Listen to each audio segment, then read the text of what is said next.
সবাইকে বলছিলাম বাড়িতে আইতাছি।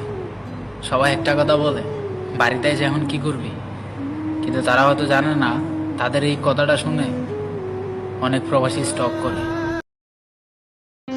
তো প্রথম দিকে এরকম ভিডিও বানিয়ে পাবলিককে ইমোশনাল ব্ল্যাকমেল করে আস্তে আস্তে ভাইরাল হয় মানিক মিয়া।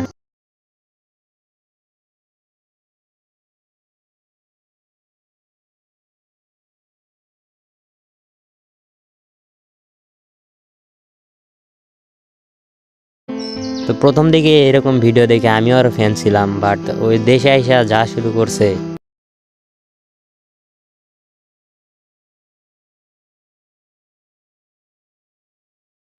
তো সৌদি থেকে হজ করে আইসা ভাই দেশে আইসা এরকম মেয়ে নিয়ে নাচানাচি এটা তুমি না করলেও পারতা। সৌদিতে থাকতে প্রবাসীদের মান সম্মান খাইছো, আর দেশে আইসা মুসলমানের মান সম্মান খাইতাছো। তো ভাই লাস্ট একটা কথাই বলি যে তুমি তোমার ভণ্ডামি বাদ দাও আর ভালো ভালো ভিডিও বানাও।